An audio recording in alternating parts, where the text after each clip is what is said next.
शुरू होती है।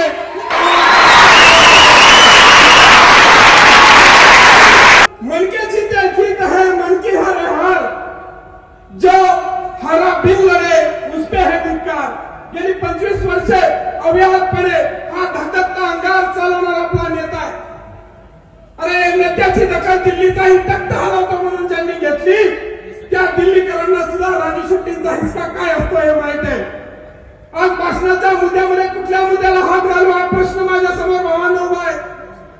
आज या ठिकाणी व्यासपीठावर मी बोलतोय पण 3 रुपये किलोने कांदा जातोय म्हणून आता शेतकरी बाप दिवाळी साजरा करू शकत नाही। ते दुःख तुमच्या समोर मांडू का आम्ही तर निवडणूक मध्ये निवडून येण्यासाठी तुम्हाला आश्वासनं दिली होती म्हणणाऱ्या त्या हरामखोर बाबासाहेब देशमुख सारख्या मंत्र्याला अरे का नाही आपण प्रश्न विचारला ही व्यथा तुमच्या समोर मांडू।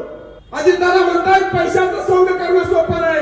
फडणवीसांना एका सर्वसामान्य शेतकऱ्यांना प्रश्न विचारला, फडणवीस साहेब तुम्ही म्हणला 7/12 कोरा करू का नाही केला कोरा? त्यावेळेस फडणवीस साहेब म्हणतात राजकारण करू नका। अरे आमच्यासारख्या सर्वसामान्यांच्या जीवावर तुम्ही राजकारण करता आणि एखाद्या शेतकऱ्यांना प्रश्न विचारल्यावर त्या शेतकऱ्याला तुम्ही विचारताय राजकारण करू नका म्हणून। आणि म्हणून फडणवीस साहेबांना मला या व्यासपीठावरून सांगायचं आहे अरे आता येऊ नये कुणाचं बी राज्य, फडणवीस साहेब होऊ नये कुणाची बी हवा। तुम्ही मंगळावर जावा, तुम्ही चंद्रावर जावा, तुम्ही पैशाचे टंक लावा, पण एक मात्र लक्षात ठेवा उंच उंच उडायला जशी शिकवते या महाराष्ट्राची माती खोल खोल गाडायला त्या मातीला नसते कुणाची भीती। तुम्ही फक्त एकदा आदेश द्या, पुन्हा एकदा या राजू शेट्टी साहेबांचा शेतकऱ्यांच्या हिताचा विचार संपूर्ण महाराष्ट्रामध्ये घेऊन जाण्यासाठी आमच्यासारखी तरुणीमान फौज पुन्हा बाहेर पडू इच्छिते। गेली 25 वर्ष हे व्यासपीठ चालू आहे।